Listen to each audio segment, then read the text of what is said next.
All right, everyone, get ready, because today we're going deep on digital automation, like really deep. Big dive. Exactly. Imagine you want to, well, not just know the buzzwords, but, Yeah. you know, actually get what this whole automation thing is about. Yeah. And The then, core idea. yeah, the core. And then even more than that, how could you actually use it? Right. That's our mission today. And get this, the stuff we're looking at today seems like it was made for businesses in Italy. Okay. But here's the thing. These concepts, they're everywhere. Yeah. It doesn't matter where you are or what you do. Absolutely. This is for you. You know what's fascinating to me is that while this material mentions Italian companies, Yeah. the ideas are, they really are applicable anywhere. Yeah. It's amazing. The beauty of digital automation, is that it? It kind of transcends geographical boundaries. Yeah. It's like they say, good ideas travel fast. Yeah. But, okay, before we get lost in the weeds here, let's zoom out for a second. Mhm. What is digital automation? Yeah. The text we're looking at gives a pretty straightforward definition. Right. It does. Basically, it says, using technology to do stuff humans normally do. Okay. But honestly, that's deceptively simple because, think about it. The range of things that covers, Yeah. it's mind-boggling. It's not just, robots welding car parts on an assembly line. Right. It's so much broader. Way broader. Think about, have you ever filled out a form online and it magically fills in some fields based on what you already entered? Oh, yeah. That's it. That's digital automation. Okay. Or how about those chatbots? You know those little helpful chatbots that pop up on websites to answer your questions? That's digital automation too. Oh, and what about those social media posts Right. that magically go out at the perfect time, even when you're asleep? Absolutely. Is that automation too? That's called marketing automation. Okay. And it's honestly just one tiny slice of the pie. This material actually breaks down all kinds of, different categories of processes that can be automated. It's not just marketing. You've got sales, operational stuff, customer service, even production, which, sometimes involves robots, but not always. It really does touch every part of a business then. Yeah. And probably even our personal lives. Without a doubt. Wow. Yeah, to help us kind of wrap our heads around all this, the source material, it lays out what it calls the 3 pillars of digital automation. Okay. Processes, right. Tools, and strategies. Kind of like a 3-legged stool. You need all 3 for it to stand strong. I like that. I like that analogy. It's like baking a cake. You need the recipe. Those are your processes. You need the equipment, the tools, and you need a plan. So you don't make a floury mess, the strategy. You nailed it. And just like with a cake, it all starts with understanding the recipe, or in this case, the processes. You really need to understand your own processes before you even think about automating anything. Yeah. The text emphasizes this over and over. Right, because if you try to automate a messy process, you're just going to end up with a bigger mess. Exactly. And faster. You wouldn't try to bake a cake without knowing how to crack an egg, right? Right. The text gives us a great example of onboarding new clients, Okay. which sounds really complicated, but you can break it down into steps Uh-huh. and figure out which parts can be automated. Okay, so like sending welcome emails, setting up accounts, even assigning tasks to the right team members. That could all be automated. Exactly. Now, once you know the recipe inside and out, you need the right equipment. Okay. That's where the tools come in. This is where I geek out a little bit. Okay. All the different tools. Yeah. The source material mentions, everything from simple marketing platforms Yeah.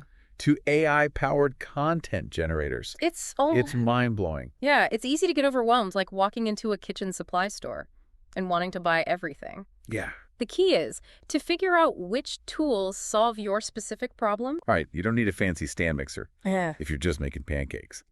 Speaking of not making a mess, the 3rd pillar, strategy.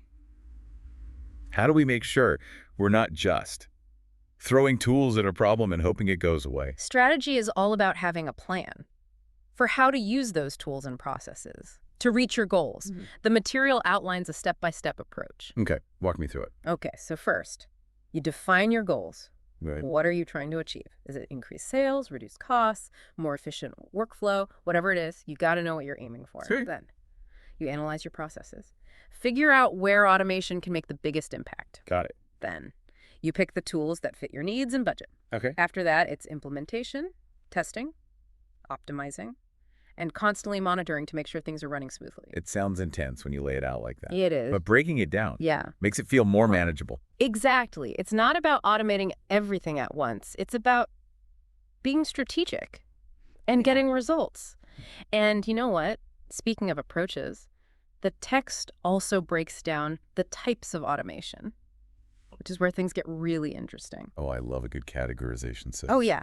Give me the types. Okay, so there are three main ones: task automation, workflow automation, and system automation.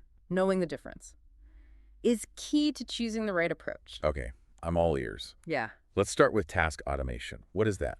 Task automation is kind of like the building block. It's about automating those individual repetitive tasks that eat up your time. Right. Think like setting an automatic email reply when you're on vacation. Or scheduling social media posts so you don't have to do it manually every day. Exactly. It frees up your time and mental energy so you can focus on more important stuff. Makes sense. Now imagine you string a bunch of those automated tasks together like a chain. Okay. That's workflow automation. Okay, so workflow automation is about automating a whole sequence of tasks, Yeah. making the whole process flow smoother. Precisely. Think of it like a purchase approval process. That glides between departments without a single paper form.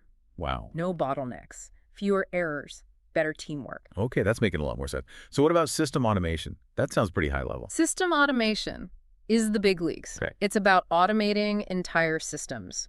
Wow. Like imagine your online store automatically updating inventory.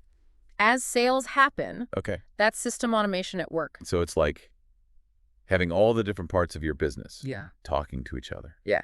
and working together seamlessly. Exactly. It's Huh. about integrating different apps and platforms Mm. to automate the flow of information and processes across your whole organization. That's powerful. It is. It really is making me realize how much potential automation has to just change how we work. Oh, yeah. But, you know, the source material really emphasizes that. It's not just a set it and forget it kind of thing. Right. It's a cycle, You got it. the automation cycle. Yeah. So what are the phases of this cycle? What does it actually look like in action? Welcome back to the deep dive. So we were talking about how automation isn't just a one-time thing. It's an ongoing cycle. Right. And I'm curious about Yeah. like what this automation cycle actually looks like. Yeah. What are the phases? What happens in each one?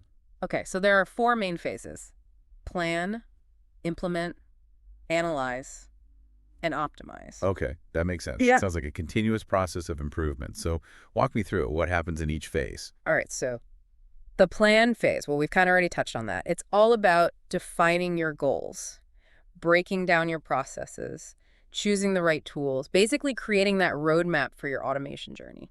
And then implement. Yeah. And that's where you actually, put it into action. Yeah. Set up the tools. Got Configure the workflow. Exactly. But you can't just set it and forget it. That's where the analyze phase comes in. Right. You got to track the performance, see what's working, what's not, identify any issues or bottlenecks. So you're saying it's important to be data-driven, not just assume everything is working perfectly because you automated it. Absolutely. And that data, that leads us to the optimize phase. Okay. This is where you use that data to fine-tune everything. Right. Tweak some settings, adjust some workflows, maybe try different tools. Okay. It's about constantly striving for improvement. Like a continuous feedback loop, always learning and improving. I like that.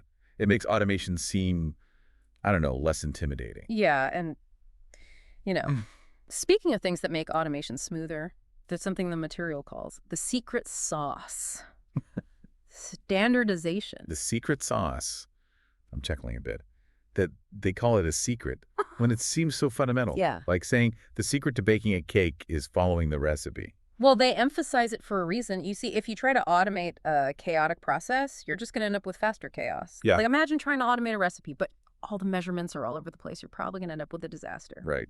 Garbage in, garbage out. So how do we standardize our processes? What does that actually look like? So they suggest starting by documenting your existing processes in detail, break them down into steps, figure out who's responsible for what, identify any points where things could go wrong. Like creating a detailed map of each process. Yeah. Making sure everyone knows the road and the landmarks. I like that analogy. And once you have that documentation, you can start streamlining, Okay. cut out unnecessary steps, simplify decision points, create clear, consistent procedures for how things should be done. And I imagine this is where collaboration is key, Absolutely. getting everyone involved to make sure the process actually works. It's not about being rigid or dictatorial. It's about working together to create the best possible process. So once you have those standardized processes, Yeah. Then you can start thinking about automation. Exactly. Standardization is like laying the foundation for a house. You need that solid foundation before you can start building. Okay, so we've covered processes and standardization. Now for the fun part, the tools. Yeah. I'm always fascinated by the tech side of Like things. the tech toolbox. The source material gives us a really comprehensive overview of the different types of tools that are out there. Like you've got marketing automation platforms, HubSpot, Marketo. They can help automate tasks like email marketing, lead nurturing, managing social media. Oh, what about those social media scheduling tools like Buffer and Hootsuite? Oh, yeah. I've heard so much about those. Those are lifesavers for anyone managing multiple accounts. Yeah. And then there are workflow automation tools like Zapier and IFTTT. Those are amazing for connecting different apps and automating tasks between them. Okay, give me an example. Sure, like automatically saving email attachments to cloud storage or creating a to-do list item from a new email. Oh, that's handy. What about tools for managing customer relationships? I think the material mentions something called CRM software. Yeah, CRM stands for Customer Relationship Management, Okay. and it helps you organize and manage all your interactions with customers. Right. So popular options include Salesforce, Uh-huh. Zoho, CRM, Pipedrive. So you could use CRM to automate things like sending welcome emails to new customers, tracking sales leads, or managing support tickets. You got it. It's a powerful tool. Powerful. And speaking of powerful tools, we can't forget about artificial intelligence. Oh, AI. That's where things get really futuristic. What kind of AI-powered automation tools are there? Well, there are tools like Jasper and Copy.ai that can help generate marketing copy, write blog posts, even create social media content. Wow. So you could literally have an AI write your content for you. That's a rapidly evolving field. It's both amazing and a little bit scary. It is. And there are AI-powered tools for data analysis, personalization. Imagine analyzing huge data sets to identify trends or personalizing customer experiences. The possibilities are pretty mind-blowing. But with so many tools out there, it must be hard to know which ones are right for you. It can be overwhelming, like trying to choose from a menu with 1,000 options. Yeah. But the source material makes a good point. The specific tools aren't as important as understanding your needs and finding what fits your unique situation. So it's not about chasing the latest shiny object. It's about finding the tools that actually solve your problems. Exactly. Take some time to research different options, read reviews, maybe even try out some free trials before you commit to anything. That's great advice. And speaking of taking action, the source material includes a call to action at the end. They encourage listeners to visit a website to learn more about automating their businesses. It's called automatizzo.it, and they even offer a free article worth €100. Wow, that's a pretty sweet deal. Sounds like they're serious about helping people get started. They are.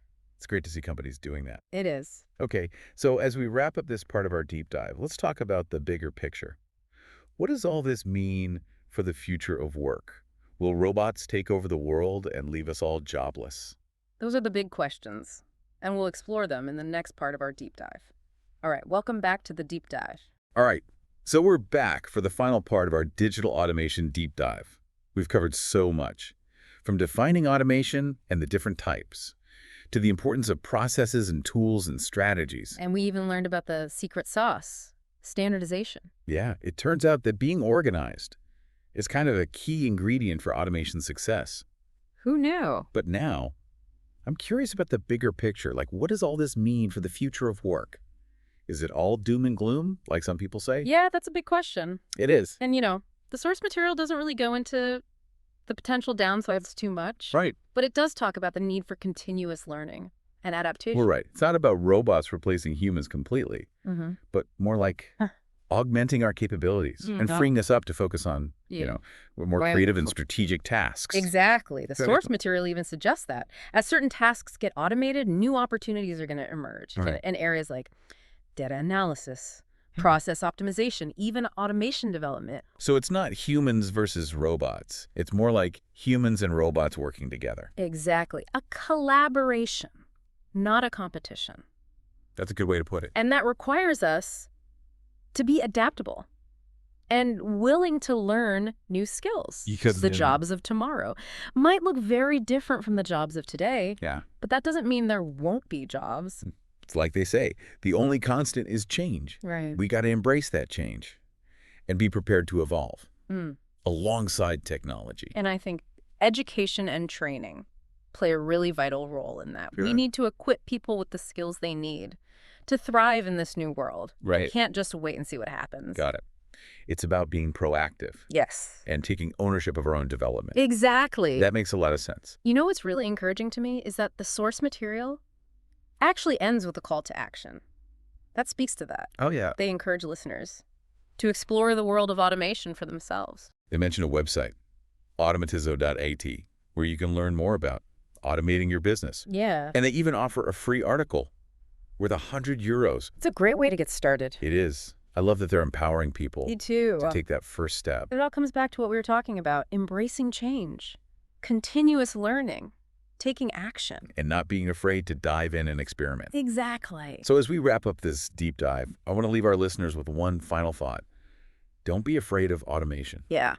It's not about becoming a tech wizard or replacing humans with robots. It's about working smarter, not harder, freeing up your time and energy to focus on what matters. Beautifully put. Yeah. And who knows, maybe by automating some of those mundane tasks, you'll discover hidden talents or passions you never knew you had. That's the exciting part. It is. It's not just about efficiency.